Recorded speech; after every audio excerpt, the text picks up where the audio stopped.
Telo, due, ije, palus, nampara.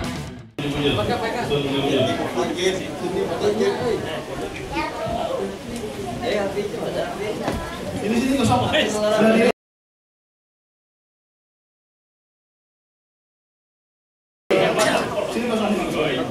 kau ini. Ini kak. Mbak Yunik, sini.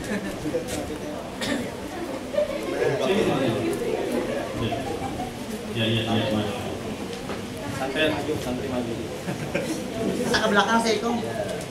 Satu. Oh, bujur kok. Belum, Pak. Satu, dua. Takbir! Allahu Akbar. Satu kiblat. Satu kiblat.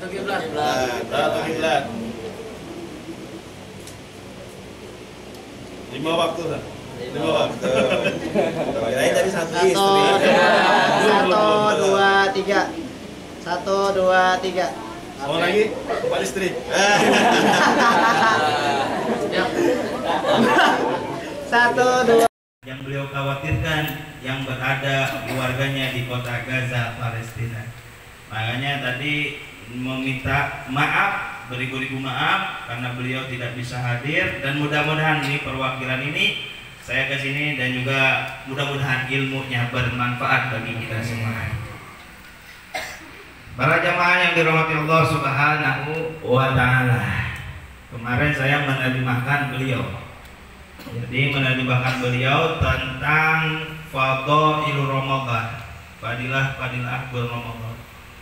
Jadi bulan Ramadan ini ketika saya menerjemahkan beliau, ini ilmu dari beliau yang saya tangkap kemarin ketika menerjemahkan bahwa Ramadan ini syahrul azim, bulan yang agung.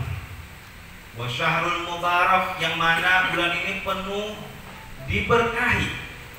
Wa syahrul maghfirah, bulan yang penuh ampunan. Makanya kalau kita bisa bersungguh-sungguh di bulan Ramadan ini, maka beruntungnya luar biasa. Karena kenapa? Allah Subhanahu wa taala tidak memberikan bulan Ramadan kepada para nabi-nabi terdahulu. Allah tidak memberikan bulan Ramadan kepada umat-umat terdahulu illa bi ummati Sayyidina Muhammad, kecuali kepada wa amalan mutaqabbalan wa shifaan min kulli dha'in wa saqam. Allahumma faqihna fid-din wa alimna ta'wil. Alhamdulillah, segala puji bagi Allah Subhanahu wa taala. Salawat serta salam semoga tercurah kepada junjungan kita Nabi besar Muhammad sallallahu alaihi wasallam. Mudah-mudahan dengan wasilah duduknya kita di majelis ilmu, duduknya kita di sini, Allah Subhanahu wa taala menurunkan keberkahan dan hidayah kepada kita semua. Dan kita doakan dengan wasilah pengajian ini yang mungkin keluarga kita ada yang sakit, kemudian juga pekerjaannya yang sulit atau rezekinya yang sedang susah, mudah-mudahan dengan wasilah pengajian ini Allah mudahkan itu semua. Yang khususnya, jadi Syekh ini nggak bisa datang.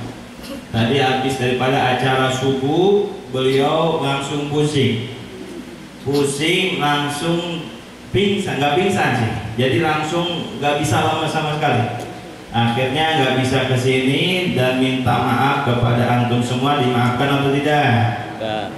Jadi saya selaku penerjemah bertanggung jawab atas acara ini. Jadi saya pengganti daripada beliau. Jadi beliau ini tadi malam sebenarnya kurang tidur. Jadi cerita daripada keluarganya yang sampai saat ini di negeri Gaza ini digempur habis-habisan oleh Zionis Israel. Akhirnya beliau kepikiran dengan keluarganya yang berada di sana. Akhirnya beliau agak sedikit stres, agak sedikit merasakan daripada kekhawatiran yang luar biasa. Karena kemarin kita lihat viral di YouTube, di berbagai media, kita lihat viral di Masjidil Aqsa yang betapa begitu digembuk-gebuk, dipukul-pukul oleh Zionis Israel. Kita lihat sampai saat ini di berbagai media. Itulah yang beliau khawatirkan, yang berada keluarganya di kota Gaza, Palestina. Makanya tadi meminta maaf, beribu-ribu maaf karena beliau tidak bisa hadir, dan mudah-mudahan di perwakilan ini saya ke sini dan juga mudah-mudahan ilmunya bermanfaat bagi kita semua. Para jamaah yang dirahmati Allah Subhanahu wa taala. Kemarin saya menerjemahkan beliau. Jadi menerjemahkan beliau tentang fadhailur Ramadan. Fadilah bulan Ramadan. Jadi bulan Ramadan ini ketika saya menerjemahkan beliau, ini ilmu dari beliau yang saya tangkap kemarin ketika menerjemahkan bahwa Ramadan ini syahrul azim, bulan yang agung. Wa syahrul mubarak, yang mana bulan ini penuh diberkahi. Wa syahrul maghfirah, bulan yang penuh ampunan. Makanya kalau kita bisa bersungguh-sungguh di bulan Ramadan ini, maka beruntungnya luar biasa. Karena kenapa? Allah Subhanahu wa taala tidak memberikan bulan Ramadan kepada para nabi-nabi terdahulu. Allah tidak memberikan bulan Ramadan kepada umat-umat terdahulu illa bi ummati Sayyidina Muhammad, kecuali kepada umatnya Nabi Muhammad SAW. Alhamdulillah, kita beruntung sebagai umatnya Nabi Muhammad karena Allah berikan Ramadan, bulan yang mana Allah sebutkan khairum min alfi syahr, bulan yang lebih baik daripada 1000 bulan, lebih baik daripada bulan-bulan lainnya, yaitu bulan Ramadan. Maka manfaatkan di bulan Ramadan ini untuk membaca Al-Quran. Kira-kira suka dibaca nggak Al-Qurannya? Banyak baca WhatsApp-nya apa Al-Qurannya? Banyak lihat Instagram-nya apa Al-Qurannya? Banyak apanya? Banyak lihat YouTube-nya dibanding Al-Qurannya. Beliau sampaikan banyak penyindir kepada kita. Kemarin beliau sampaikan di Banjarbaru, sekarang ini remaja-remaja zaman sekarang lebih senang lihat 24 jam. Masih kurang juga 24 jam. Lihat HP 24 jam kuat. Giliran baca Al-Quran 5 menit sudah shodaqallahul ahli. Ada nggak orangnya? Mana orangnya? Beliau sindir kita zaman sekarang, Masya Allah, godaannya beratnya lebih besar daripada ulama-ulama terdahulu.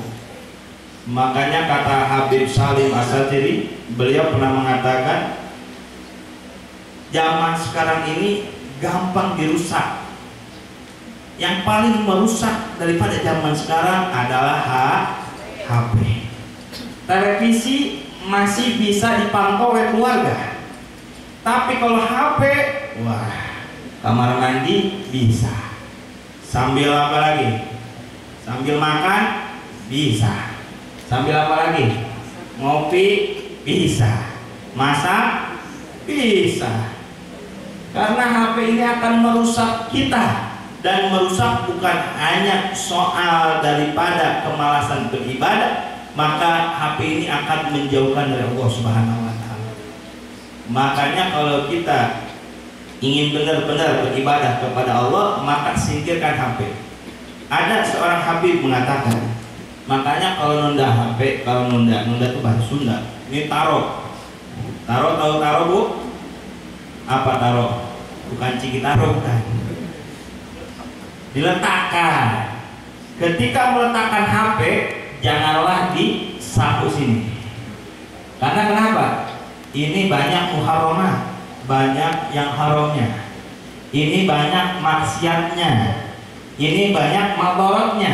Maka gunakanlah HP di saku kita. Karena kenapa kok ditaruh di sini? Karena hati itu dekat dengan HP.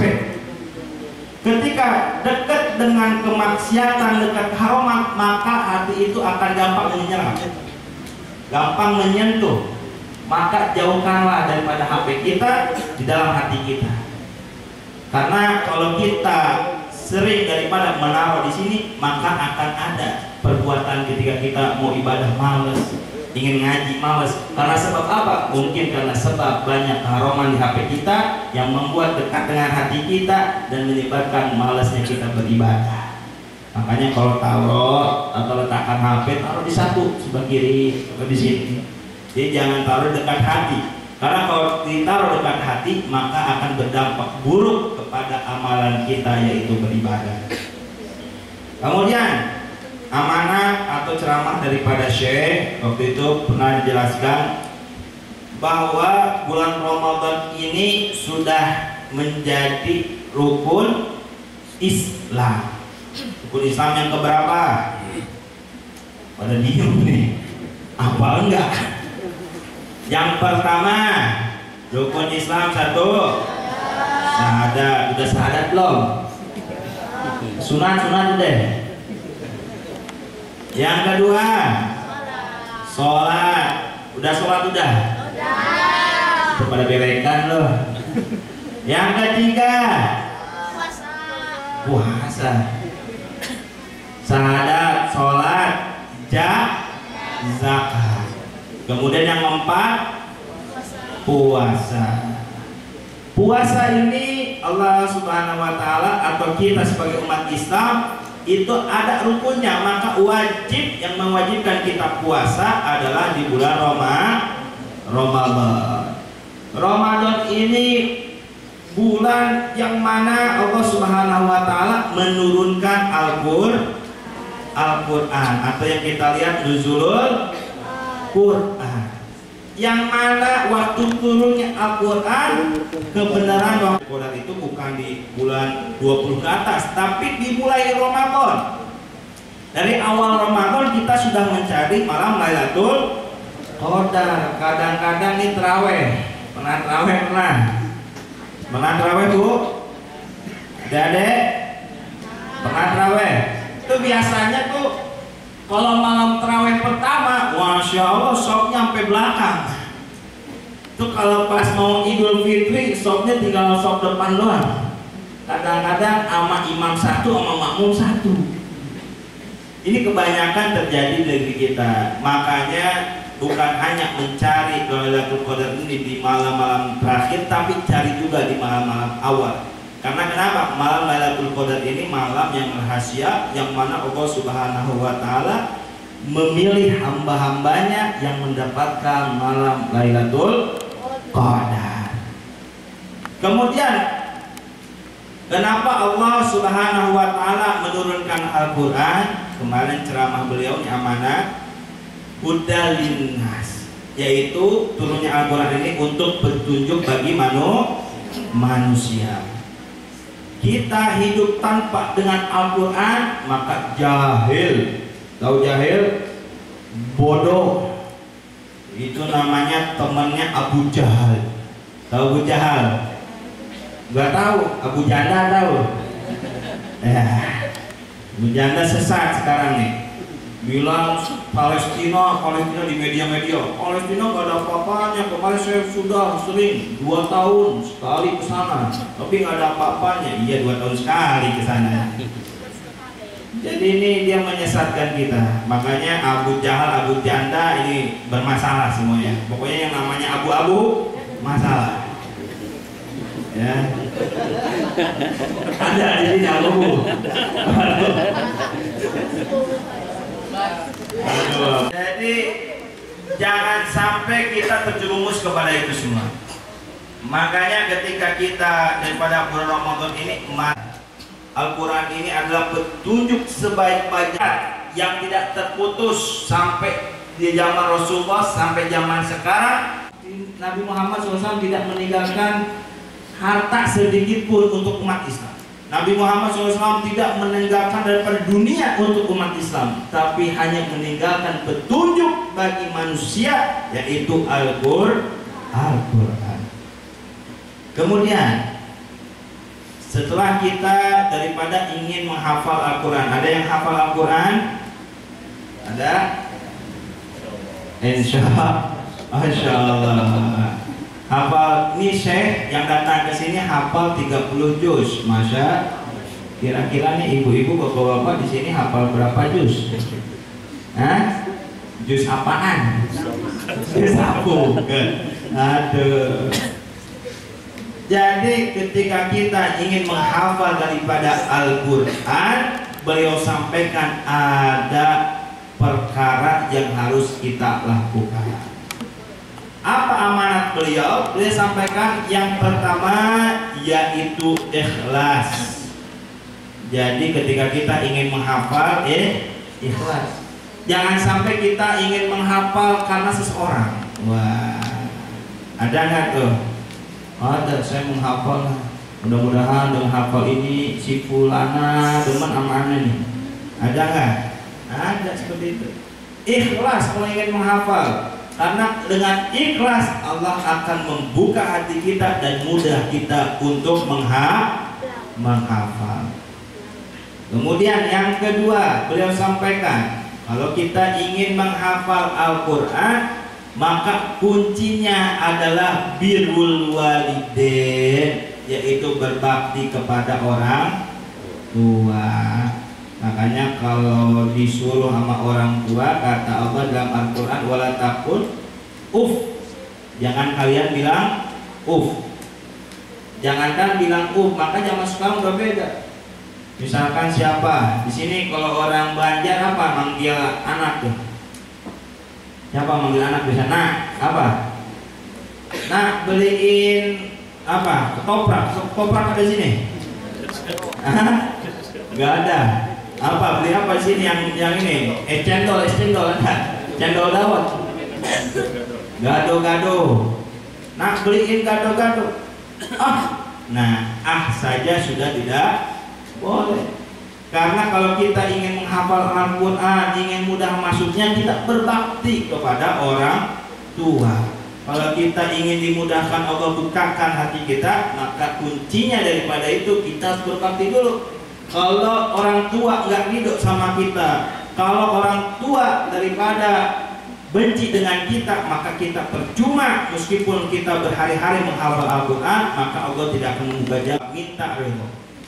Dulu saya ketika sekolah di Hadramut, saya alhamdulillah sekolah di Hadramut di Al-Ahqaf, ya. Beliau di sana ini santri-santri di Hadramut ini sering menemui daripada wali-wali misalnya. Terus wali-wali itu ada seorang santri yang mana mendekati wali. Walinya bilang, ya wali Allah, ana minta doa dari antum. Ana minta doa dari antum, kata si santri ini kepada wali. Terus ditanya sama si walinya tadi, hal ummuka maujud, apakah ibumu masih ada?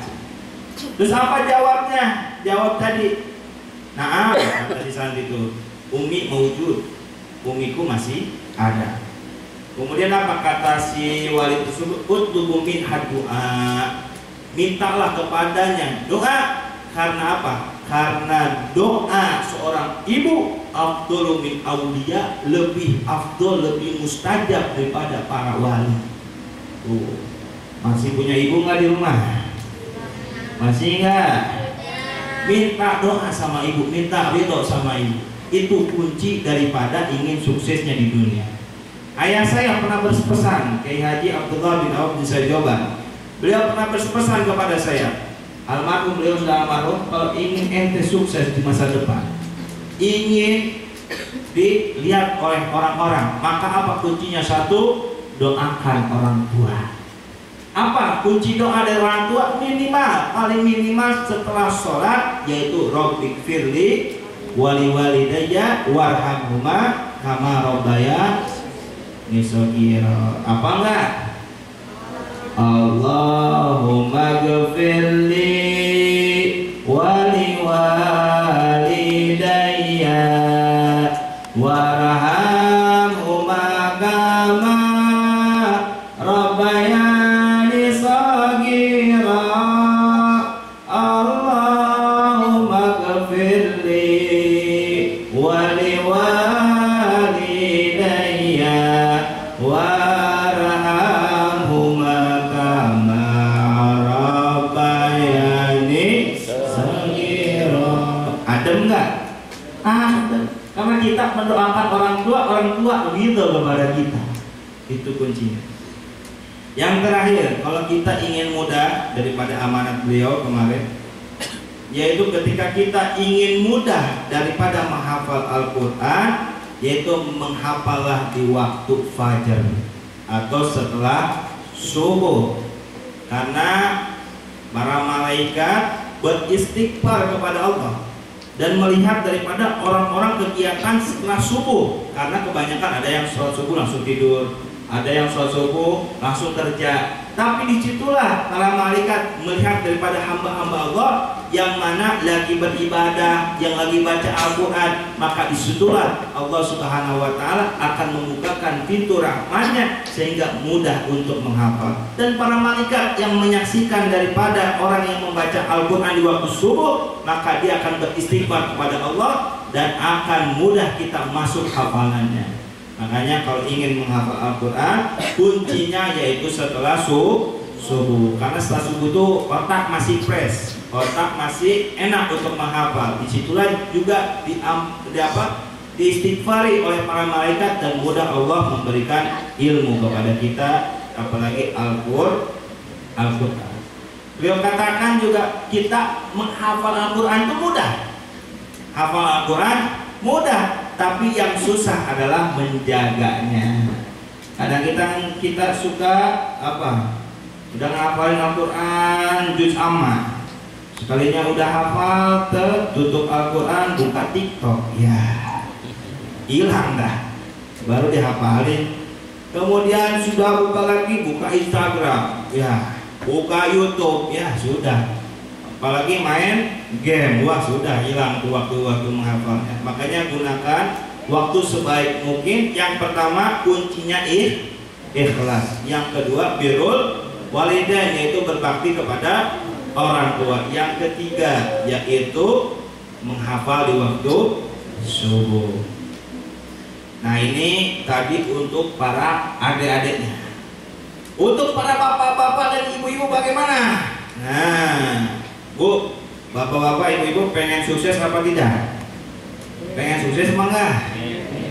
Kalau pengen sukses, ikutilah Nabi Muhammad Sallallahu Alaihi Wasallam. Ini beda pembahasannya, ini khusus untuk bapak-bapak dan ibu-ibu. Apalagi yang udah berumah tangga. Jadi kalau ingin sukses, caranya ikuti apa yang dilakukan Nabi. Dulu Nabi Muhammad Sallallahu Alaihi Wasallam. Kalau ingin rumah tangga baik, rumah tangga tenang, rumah tangga nyaman, maka lakukanlah apa yang Nabi lakukan. Tahu? Wanita dulu. Jadi dulu Sayyidah Aisyah ini ketika Nabi keluar, itu sering menunggu Nabi pulang ke rumah. Sampai-sampai nunggu di belakang pintu untuk Nabi pulang. Akhirnya setelah Nabi pulang, menutup dibuka, akhirnya saking daripada ingin mendapatkan ridho dari suami, itu keringat daripada kucuran Nabi Muhammad SAW dielap. Tahu dielap? Dielap, kemudian setelah pergi ke pasar, lagi pergi ke pabrik, lagi pergi mana lagi? Lagi pergi ke toko atau jaga apa aja, pas pulang ibu-ibu harus siap di depan pintu. Ketika suami mengetuk, assalamualaikum, ibu jawab waalaikumsalam, buka pintunya, elap wajahnya, cium keringatnya, pingsan.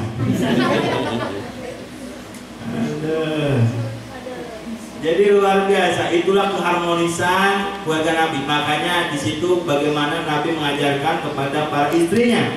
Alhamdulillah, keluarganya mawaddah warahmah segala macam. Itu buat wanita. Sekarang buat laki-laki. Nah, buat suami Bu, kita sindir suami Bu. Buat suami, kalau pengen daripada istri nurut dengan suami, pengen Bu lagi, pengen bapak-bapak istri yang nurut, yang soleha, pengen atau tidak? Pengennya harus buat, kayaknya takut ini. Susis ini, suami dapat istri ini.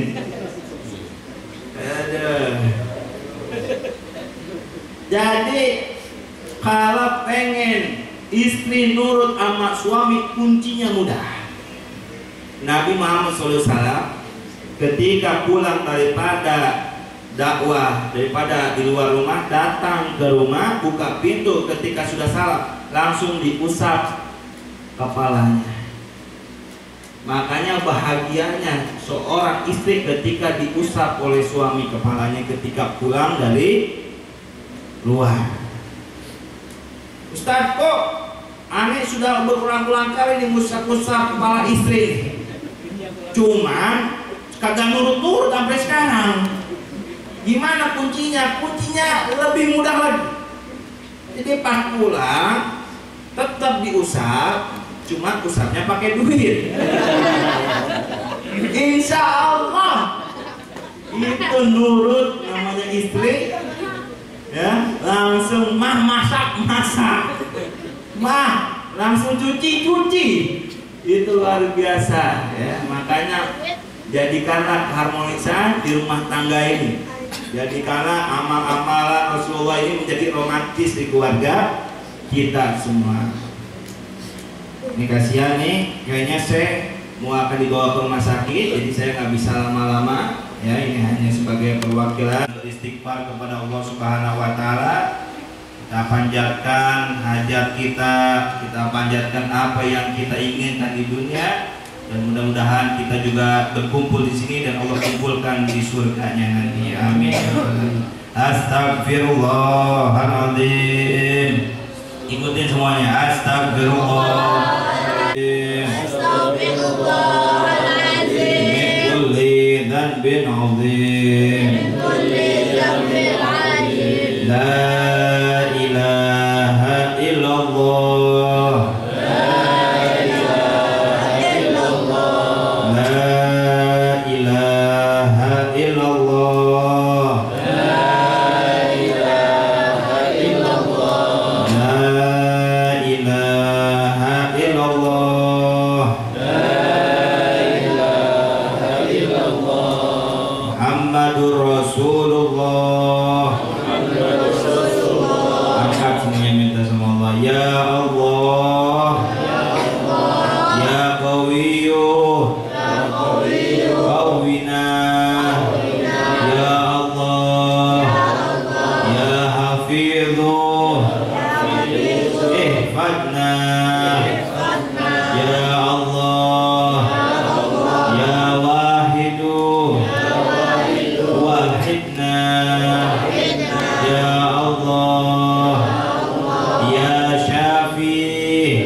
Subhana rabbika rabbil izzati amma yasifun wa salamun alal mursalin walhamdulillahi rabbil alamin. Syirul Fatihah.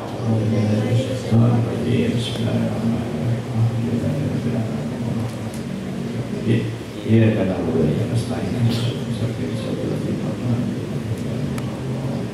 Subhanakallahumma wa bihamdika asyhadu an la ilaha illa anta astaghfiruka wa atubu ilaik. Wassalamualaikum warahmatullahi wabarakatuh.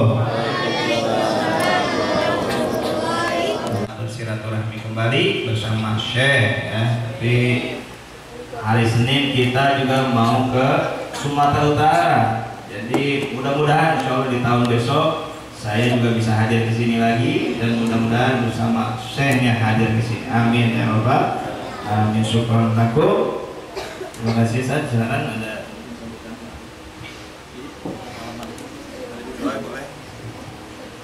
Santri silakan mau salaman dengan Ustaz kita. Santri dulu, baru orang tuanya. Mungkin nanti habis salam.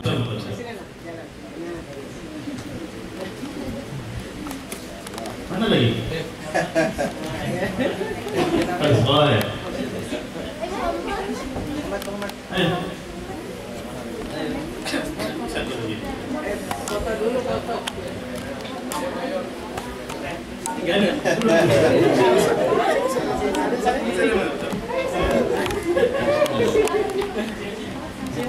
Foto kan? Langsung? Foto aja langsung. Langsung foto aja. Bapak-bapak mau salam dulu atau foto dulu? Di situ bisa ya? Boleh. Dan mau juga bisa. Di sini boleh, sana boleh.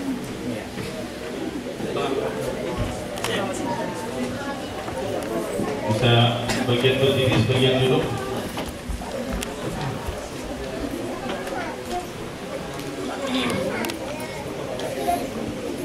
Mungkin baik kesubuhan kita belakangan yang masalah dulu. Maju yang mau foto maju. Bisa duduk di depan.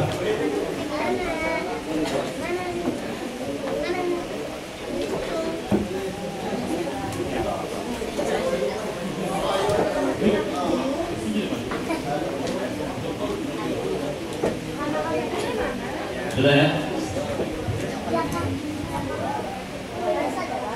1, 2.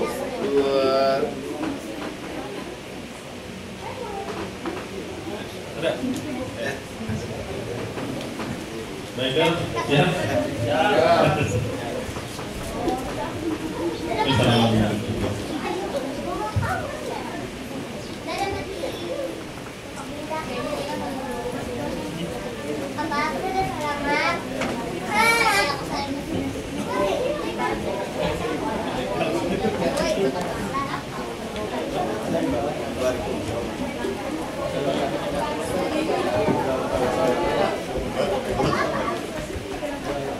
Ini komunitas dari kesubuhan. Allah. Takbir. Allah. Masya Allah. Ya, susun bujur. Susun bujur.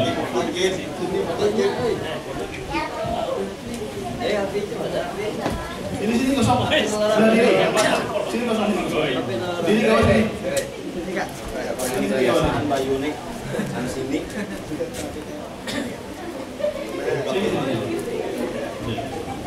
Ya, Mas. Santai maju. Bisa ke belakang sih, Kong. 1. Bujur, Bu. Belum, Pak. 1, 2. Takbir. Allahu Akbar. Satu kiblat. Satu kiblat. Satu kiblat. 5 waktu kan? 5 waktu. Kirain tadi satu istri. 1, 2, 3. 1, 2, 3. Mau lagi? 4 istri. 1, 2, 3. 1, 2, 3. Guru-guru TPK silakan. Ibu-ibu ya. Ustaz coba dulu. Ustaz sudah belum kan? Oh, ibu-ibu.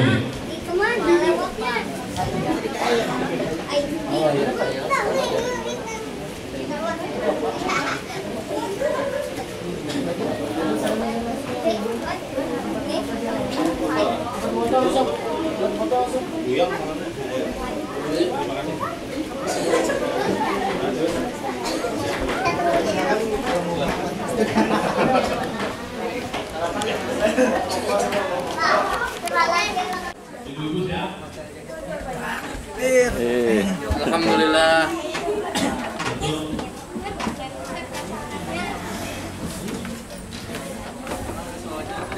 Allahu Akbar. Allahu Akbar. Masuk ya. Allahu Akbar. Gitu. Satu istri. Satu istri. 4 istri. 4 istri. 2 lagi. 2 lagi.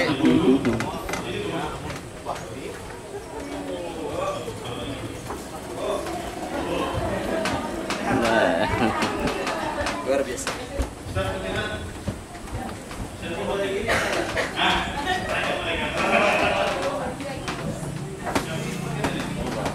Allahu Akbar.